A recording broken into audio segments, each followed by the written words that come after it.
USB leadership has strongly condemned what they describe as a deliberate smear campaign against Prime Minister Simon Ekpa.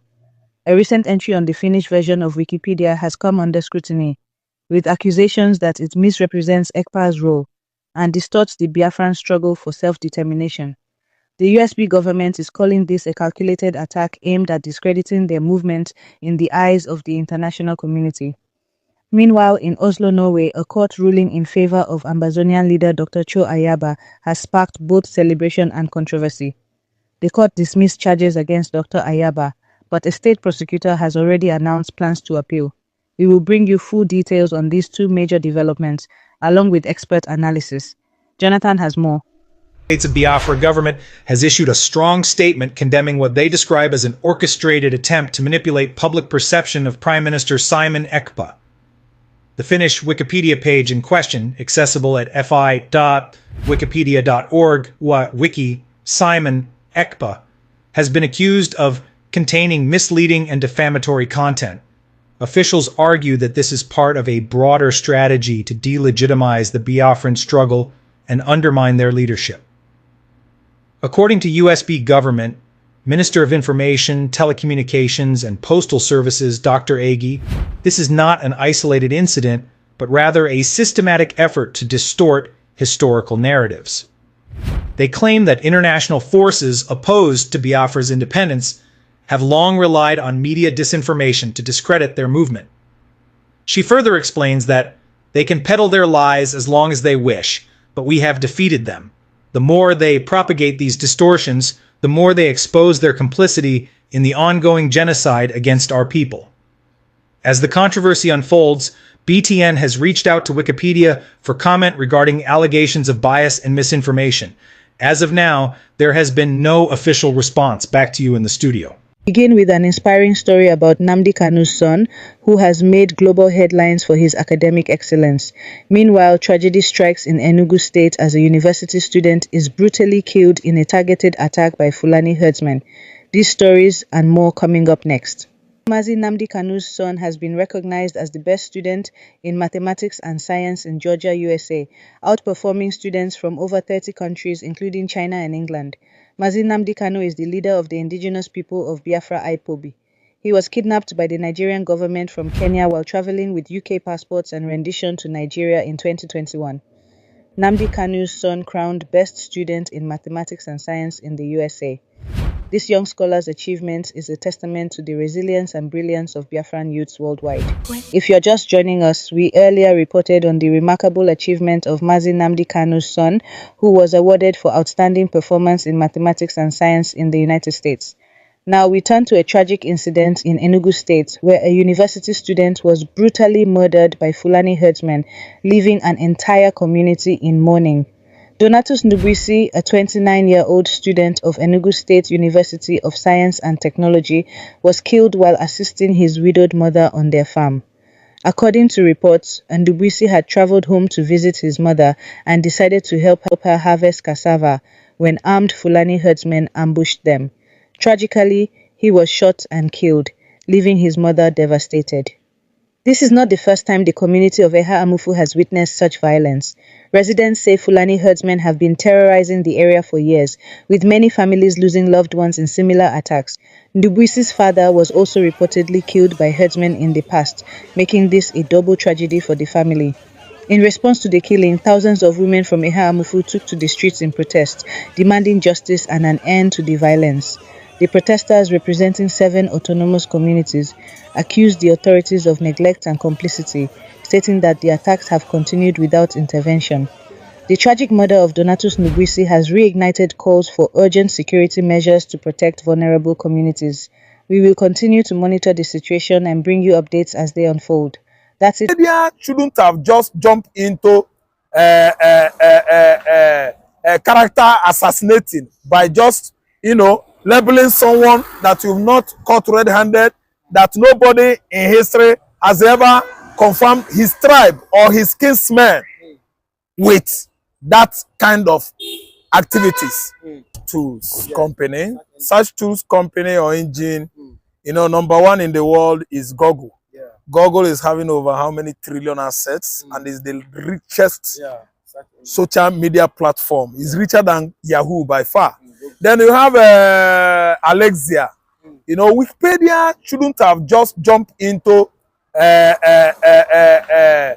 character assassinating by just, you know, labeling someone that you've not caught red-handed, that nobody in history has ever confirmed his tribe or his kinsmen with that kind of activities. Ekpa could never have been. No Igbo man is a terrorist. We have been saying this. But because Nigerian government prescribed IPOB blindly, Wikipedia jump into criticizing Ekpa, you know, writing it. They already program it online that Ekpa is a terrorist. And today, with that libel suit, Wikipedia is going to pay. Yes, they are going to pay. I'm telling you, it's a must too. For defamation of character, damaging Ekpa's personality. Ekpa has right to sue Wikipedia. Not only United States. United States is doing that because they have interest in Igbo land, and they have actually seen that Ekpa has never perpetrated anything like arsonism in Nigeria. It is Nigerian government. It is the Fulani oligarchs that are responsible for all the killings, all the terrorist activities across Nigeria. Credits to Fulani, you know, oligarchy. That's why America, in a very swift manner, rushed to the World International Criminal Court to sue Wikipedia to pay that money to the innocent victim. Just a victim of circumstances. I mean, Simon Ekpa. Because everything Fulani, Yoruba government, Fulani government, Yoruba government, Fulani government, that is what we have been having in Nigeria. Yoruba will be president, Fulani will be president, Yoruba will be president, Fulani will be president. They rush into criticizing Simon Ekpa to the level of proscribing him a terrorist. And America has actually screened him. Israel has actually screened him. United Nations has gone into serious investigation to actually find out what was going on in Igbo land. And they found out that it was the Fulani herders, number 4th deadliest terrorist organization in the world. The Fulani animal rearers. They are the terrorists in Nigeria. Ekpa, Simon Ekpa is not. Simon Ekpa is just defending his tribe, defending the Biafrans, thereby fighting seriously for emancipation of Biafra sovereignty. Ekpa would have no reason to perpetrate terrorism across Southeast or across Nigeria. Because Ekpa is a Nigerian, a British, a Finnish citizen, living in Finland, doing his normal business. And he was actually given or handed over a designated position in Finland government. And Ekpa did actually well after he resigned from Finland, you know, from Finnish military. So tell me, how come Ekpa perpetrating terrorism in Nigeria? So all these are the work of the Fulanis. All these are the work of Yoruba politicians. Somebody like Bayo Ononuga has seen Igbo man as black sheep of this country. Bayo Ononuga doesn't look 2 times to criticize the obedient movement. That obedient movement are responsible for the protesters that actually, you know, thrown the country into, let me say, absolute darkness on November 2024. Bayo Ononuga said it's the Igbos, it's the Igbos, it's the obedient, it's Simon Ekpa, it's Nnamdi Kanu, all his boys. Bayo Ononuga could not see anything right to say about Igbos because he's a very dubious Yoruba man. He actually accused Igbos wrongly and they stay cooling his head at Aso Rock, siphoning money, reaping from where he did not sow. And today, we are seeing a dilapidated Nigeria. The economy has collapsed to zero because of the handwork of Bayo Ononuga and his other cabal's colleague. And today, what are we saying? Wikipedia must pay. It's a good labor suit and to actually vindicate Biafra. Because investigation going on and on by United Nations and Finland, by United States of America, and the other civil rights organization has actually come out to at least testify that the terrorist group we have in Nigeria are, number 1, Fulani herders. They are number 4th in the world. 2, Boko Haram. 3, ISWAP. 4, bandits. 5, Lakrua. None has been linked to the people of southeastern Nigeria. All these names were linked to Middle East Europe, Arab countries, Iran, Iraq, Hamas, Hezbollah, way back to Africa, Kano, Boronu, Katsina, Futajelo Island, southern Algeria, southern Libya, and Niger, some part of Niger, where Niger and Burkina Faso had boundary, you have this ISIS operating there, and other terrorist group. So Igbo man has nothing to do with an act of terrorism. They are businessmen, and Simon Ekpa would not have any reason to at least perpetrate an act of terrorism in Nigeria. He's not living in Nigeria. He's a well-paid man in Finland, where he is doing his businesses. So I think Wikipedia has gone a long way to dent their reputation. And the United States of America, Israel, I mean under Netanyahu, is taking good, action against Wikipedia's, blogging. They blogged it and they thought they could go free. And that was a dangerous blog. And today, they are going in for it. Actually, they are going in for it because they must visit ICC. They must visit ICC.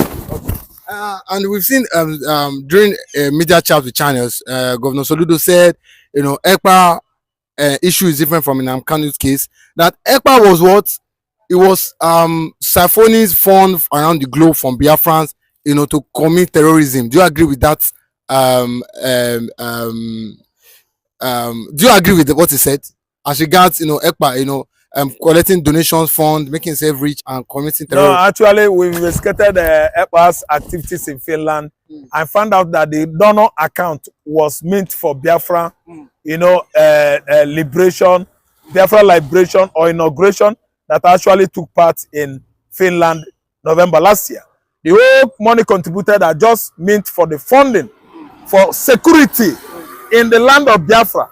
They collect the money, they pay security personnel, the forest guard, the ESN in Igbo land. ESN is not a terror group. They are the security outfit initiated by the Igbos to take care of our forest against the Fulani invasion. So what happened was that that particular account has been made known to United Nations, made known to United States, made known to Finland. It wasn't meant for sponsorship of terrorism. And you can see that Ekpa has been since vindicated. Many months now, actually Finland has actually come out to even sue federal government of Nigeria, take them to court for illegal allegation against their own citizen, Mazi Simon Ekpa. Ekpa has been vindicated all through. Nobody has linked any sponsorship of terrorism to Mazi Simon Ekpa in Finland. So that's why ICC, International Criminal Court, still awaits arrival of Colonel Musa, still awaits arrival of the like of publicity media to Aso Rock, that is a Bayon Onuga, to come and actually clear himself. You must go and testify and tell them the reason why you actually accuse this man of sponsoring terrorism in the southeastern Nigeria. But none of them has been able to grace the invitation. They couldn't honor it. Actually, if they go there, they will be arrested. If any one of them go to ICC, they will be arrested. That's why they distance themselves. These are Nigerian political leaders. They know how to play politics. They know how to play hanky-panky. I don't really understand. So they can never go. They can never honor the invitation. And Simon Ekpa has been exonerated since, vindicated, that account was thrown into commotion when Peter Mba, the governor of Enugu State, paid actually $120 million into that account so that the eagle eye of Finnish security will be raised. And they raise their eyes. They become to question about the whereabouts of the money. And Ekpa and other Biafra, members, in exile, actually clarify that the money was a package from federal government of Nigeria to implicate Ekpa and Biafra agitation. And actually, after investigation, Nigeria actually discovered that Ekpa will not be at least extradited into Nigeria. And that was when Colonel Musa and the rest of them at Aso Rock started nursing their injury. They started gnashing their teeth because they have actually missed it. Simon Ekpa is not coming. They are not bringing him in, and they must go and answer to allegations. First one, they labeled against Simon Ekpa in ICC. At ICC this time around, they are waiting for Nigerian government officials to come forward with their what? Evidences to actualize their quotes and the claim that Ekpa sponsored terrorism in the past or presently. And lastly, the Fulanis on social media yesterday, the Fulanis have called on Justice Omotosho, the new judge that will preside over Nnamdi Kanu case from March 21st, to do the needful. But a lot of Igbos have come out and said they are confident as regards in Nnamdi Kanu victory against Omotosho. What's your take as regards? Omotosho is a small boy. If you profile him, he just for that wonderful question, the anchor of this great platform. First and foremost, I want to say Simon Ekpa has come out to say, or has outlined countless times, that he said that the Nigerian government cannot win Biafra with a barrel of gold for a second time. Now when he said that, see, Nigerian government cannot win Biafra with a barrel of gold, it means that nobody needs to die for them to exit Nigeria. Now, Ojoku fought Biafra in a different dimension. Now, Nnamdi Kanu did it via his own dimension. So Ekpa is taking it globally. And now, we've seen world body recognize Biafra. We've seen the UN and then some other global body have come out to endorse the Biafra struggle. So kudos to him, it is a plus. Some persons have come out to say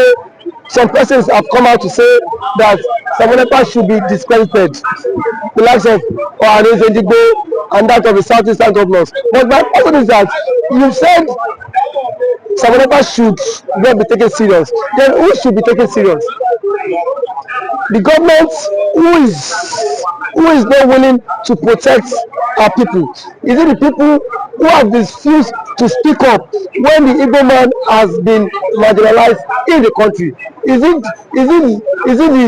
the same governors who have become a tools in the hands of their Fulani master? So for you to even have a character like Simon Ekpa and Nnamdi Kanu to have come out to say enough is enough, that we are tired of this contraption called one Nigerians. It shows that these people have this mindset that, see, they can no longer be the slave. So for him to have even gone as far as to hire lobbyists that will speak on behalf of Biafra in the world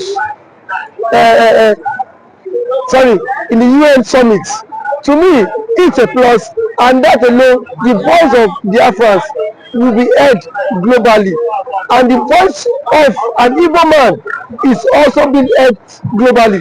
Now let me take it back the line. When Southern Sudan and South Sudan wanted parted ways, nobody killed each other. Nobody go through the route of violence. It was done amicably. So Simon Ekpa is doing it amicably for him to convince world leaders that this thing is possible, and why the government of the day, the present government of Nigeria, are not seeing it that way. Thank you. You can also to the government, to the Nigerian government, be worried about it. Why would they be worried? The same people have sent assassins to kill Simon Ekpa. Now only he has escaped. So see, one thing about it is that the government of the day, they are panicking. There's panic. You know what it is now? Say a particular tribe, or a major tribe, to exit your country. You know how an Igbo man is.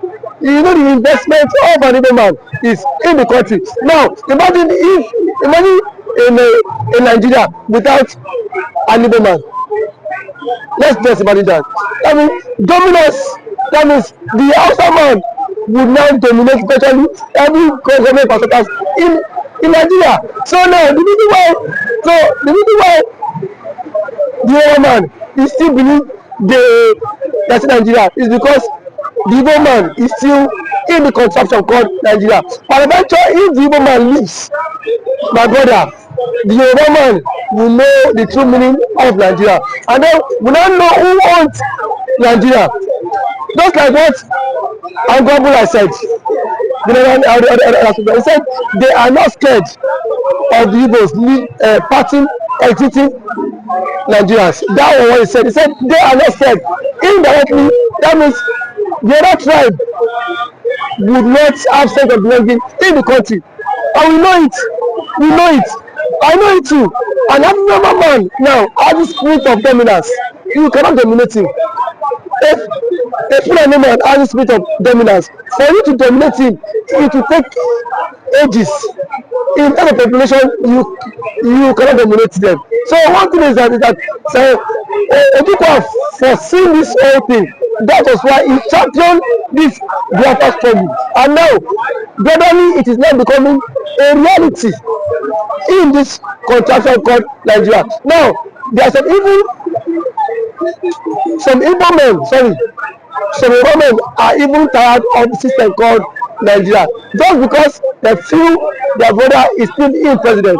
Man, my brother, I can bet you, come 2027, the Yorubas will be championing the Republic more than the Igbo man.